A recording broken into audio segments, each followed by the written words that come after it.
വീട്ടുകാർ നടത്തിയ രഹസ്യ സമാധിയിലൂടെ ഏറെ വിവാദങ്ങൾക്കും ചർച്ചകൾക്കും വഴിവെച്ചതായിരുന്നു നെയ്യാറ്റിൻകര ഗോപൻ സ്വാമിയുടെ സമാധി വിഷയം. മുഖ്യധാര മാധ്യമങ്ങൾ അടക്കം ആഘോഷമാക്കിയ വിഷയം 2 ആഴ്ച പിന്നിട്ടിട്ടും മാധ്യമങ്ങൾ ആഘോഷിക്കുകയാണ്. വീണ്ടും ആ കുടുംബത്തെ അപമാനിക്കുന്നതിന് തുല്യമായിട്ടാണ് ചില ചാനലുകൾ ഈ വിഷയത്തെ കോമഡി രൂപേണ അവതരിപ്പിക്കുന്നത്. ഇത്തരം ചാനലുകളുടെ ഇടയിലേക്ക് ഇടം പിടിച്ചിരിക്കുകയാണ് അമൃത ടിവിയും. ഒരു സാമാന്യ മര്യാദയുമില്ലാതെയാണ് വീണ്ടും ആ കുടുംബത്തെ അവഹേളിക്കുന്നതും. ഇന്നും അന്യന്റെ കുടുംബത്തിലേക്കോ അല്ലെങ്കിൽ മറ്റാർക്കും ഒരു ദ്രോഹവും ചെയ്യാതെ ആ കുടുംബം യാതൊരുവിധ ശല്യത്തിനും എത്താതെ ആ ഒരു സാഹചര്യം നിലനിൽക്കുമ്പോഴാണ് ഇത്തരത്തിലുള്ള സംഭവങ്ങൾ ഇപ്പോഴും നടക്കുന്നത്.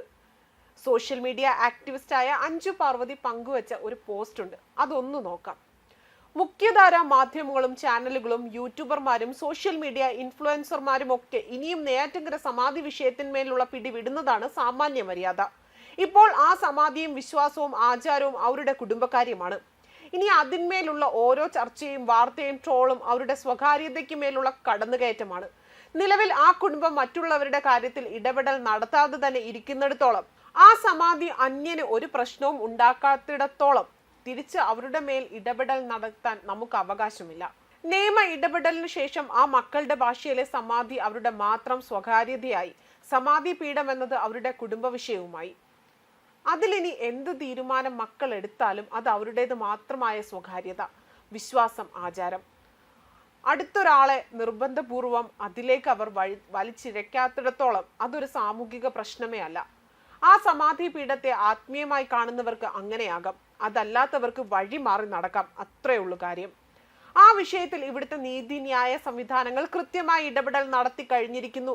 ആ വിഷയത്തിന്മേൽ സ്റ്റേറ്റും പൊതുജനങ്ങൾക്കും ഉണ്ടായിരുന്ന സംശയം പരിഹരിക്കപ്പെട്ടിരിക്കുന്നു. അതായിരുന്നു ആ കല്ലറ പൊളിക്കൽ. അന്ന് കല്ലറ പൊളിക്കാൻ അവർ തടസ്സം നിന്നതും അതിനവർ പറഞ്ഞ വാദങ്ങളും സിവിക് സെൻസുമായി യാതൊരു ബന്ധവും ഇല്ലാത്തതിനാൽ അവരെ വിമർശിക്കുവാനും ആ വിഷയം ചർച്ച ചെയ്യുവാനും നമുക്ക് അവകാശമുണ്ടായിരുന്നു. അത് കഴിഞ്ഞു. ഇനി ആ മരണവുമായി ബന്ധപ്പെട്ട വിഷയങ്ങൾ ഉണ്ടാകില്ല, അത് പോലീസ് നോക്കിക്കോളും. ഇനിയും ആ കുടുംബത്തെ വെച്ച് ഒരു സാമൂഹിക വിചാരണ നടത്താൻ നമുക്ക് ആർക്കും അവകാശമില്ല. അങ്ങനെ ചെയ്യുന്നത് തീർത്തും ജനാധിപത്യ വിരുദ്ധമാണ്. ഈ വിഷയം കത്തിനിന്ന സമയത്ത് ഏഷ്യാനെറ്റ് ചാനൽ ഈ വിഷയം വെച്ച് സംപ്രേഷണം ചെയ്ത പൊളിറ്റിക്കൽ സത്യർഗം നന്നായി ആസ്വദിച്ച ഒരു വ്യക്തിയായിരുന്നു ഞാൻ. അന്ന് ആ കുടുംബം നടത്തിയ പിടിവാശിയും അനാവശ്യ വെല്ലുവിളിയും ഒക്കെ വെച്ച് അങ്ങനെ ഒന്ന് ചെയ്യേണ്ടിയിരുന്നത് ആവശ്യമായിരുന്നു. എന്നാൽ കല്ലറ പൊളിച്ച ശേഷം മകൻ പൊതുസമൂഹത്തോട് ചില കാര്യങ്ങളിൽ നടത്തിയ പരാമർശത്തിന് പരസ്യമായി മാപ്പ് പറഞ്ഞ ശേഷം പോസ്റ്റ്മോർട്ടം റിപ്പോർട്ടിൽ അദ്ദേഹത്തിന്റെ മരണത്തെക്കുറിച്ച് മറ്റ് ദുരൂഹത ഒന്നും ഇല്ല എന്ന പ്രാഥമിക വിവരത്തിന് ശേഷവും അതേ വിഷയം വെച്ച് കോമഡി സ്കിറ്റൊക്കെ ചെയ്യുന്നത് തീർത്തും മോശമായ പ്രവണതയാണ്. ഇന്ന് അത്തരമൊന്ന് ശ്രദ്ധയിൽപ്പെട്ടത് അമൃത ചാനലിലായിരുന്നു. അമൃതയിലെ കോമഡി മാസ്റ്റേഴ്സ് എപ്പിസോഡ് 69 അതിലെ പ്രൊമോ വീഡിയോ അവരുടെ തന്നെ പേജിൽ ഇട്ടിട്ടുണ്ട്.